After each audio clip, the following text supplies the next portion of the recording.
Hello and welcome to part 5 of my orchid haul from Schwerter Orchids in Germany. What we're looking at right now is not one of the cattleyas I bought there, but it's gorgeous, isn't it? It's Cattleya morsii, which flowers with 9 huge flowers this year. I had this one for 4 years and it's been flowering for me the last 3 years. And for each year, even more flowers.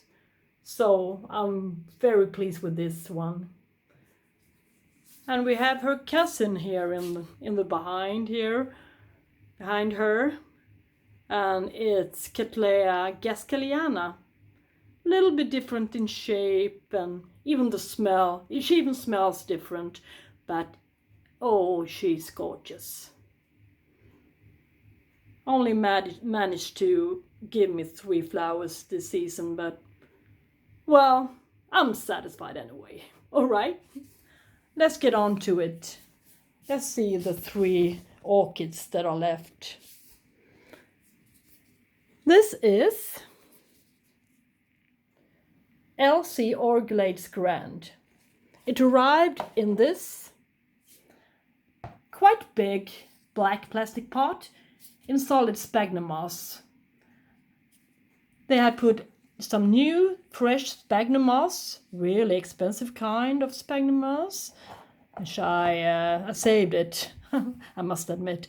But in the middle, the roots, they were all pressed into a little ball. It's been sitting in a much smaller pot for the last couple of years before they switched pot into a bigger pot with some new sphagnum moss around the roots, instead of releasing the hard, stiff ball of roots and release it from the old sphagnum moss. They just stack it into a new, bigger pot. And that's not a bad idea. I've done it myself, and it's been working out great without disturbing the roots, and it's not giving the Cattleya any setback at all. So it's not a bad idea, but I wanted to get the roots free. So I did it, and I think I'm going to set back this orchid a little bit. I lost a few roots, but I put her in a clay pot instead, with a little bit of charcoal in the bottom, not to get the roots that reaches to the bottom too soggy. They're gonna die off, I think, anyway. So, but well, you never know. You can't blame one for trying, can you?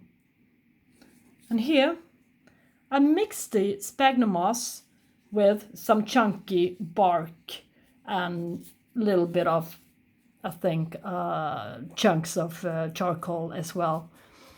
And I'm not so worried about this one. It's got a nice new growth, and the roots are emerging here from the bottom.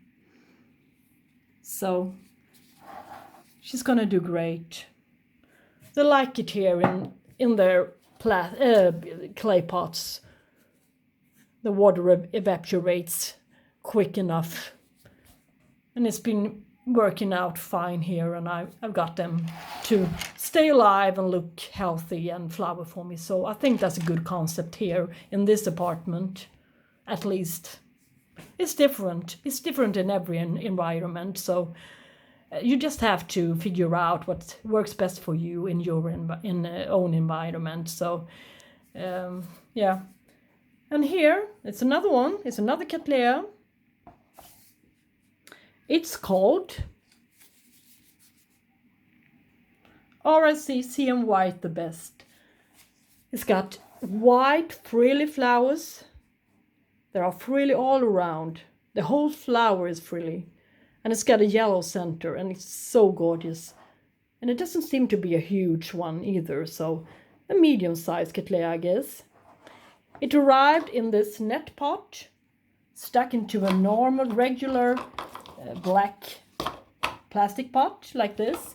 And I thought it was bark. At a quick look, I thought it was bark from the beginning, but it wasn't. It was solid charcoal. It was growing them in charcoal, and in the middle it had a little ball of on the oldest part of the plant. It was a little ball of pressed coconut husk fiber, and I wanted to get rid of that. If it wasn't for the coconut husk, I would have kept it in charcoal and just put it in here and added some more charcoal around it, but it might have dried off a little bit too fast here in my environment. So, well, I think I made the right decision here. I put it in a plastic pot with a little bit of holes in it, and in a mixture of charcoal and medium-sized bark. Yep. It's gonna do great. It's got a new growth here, a large one, so it's not gonna put out any more roots. But they got a few roots here, so I think they're gonna manage.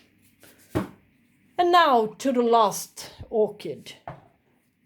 It is a huge one that arrived in this Cattleya basket with this hanger in steel. I never used this basket before, and I just thought, oh, I'm gonna put this guy in a clay pot, but no, I just wanted to use this beautiful pot. So, but I had a problem. All the roots were going around in circles. It was all the roots, all the new roots were stuck to the rim of the pot around here in clusters. And they were even sticking out in the bottom of the pot. So I really had to release it because I wanted to get rid of all the old sphagnum moss. It was filled with sphagnum moss and rocks and styrofoam, I think, or whatever it was. But yeah, I released it, and it was a hard time for me. I had to use a knife, God forbid. I had to use a knife, but I just lost one root tip. I don't know how I did it, but I'm glad. And I'm proud. So, and the small new root tips here on the newest growth, I managed to save them as well. So, oh, it's not always that I manage to do that. So I'm glad and I'm happy for a good job I did. And I stuck a few pieces of really big chunky bark and charcoal in it. I'm a little bit scared that it will not dry off quickly enough in my environment with too much sphagnum moss. So I had a little bit, quite a lot of charcoal and big bark in the bottom, so it gets enough air around the roots. And therein lies the problem in the bottom of the pot. You always lose the roots in the bottom. So, well, perhaps with a little bit more air, we shall see. All right. Did I tell you the name of this guy? No. It's RLC, Taiwan Good Life Big Wilson. And I always thought it was the flowers, the yellow frilly flowers with this reddish edge to the lip. Oh, it was so gorgeous on the picture. And I thought they meant the flowers, but now I can see that they meant the whole plant. It's a huge one, so it's going to be hanging. It's going to be hanging in my south-facing window for now. Yeah, I think that's all for today. And I'm going to get back to you another day and talk about something else than this haul. But I'm really pleased with this haul and all the flowers I got from Schwerter. I really like them. I enjoy buying from them. This is not the last time. Oh, I've been buying plants for them for a couple of years now, and well, I love it. It's just like Christmas, to get this package from them. So, all right. Thank you so much for watching, and see you. Bye-bye.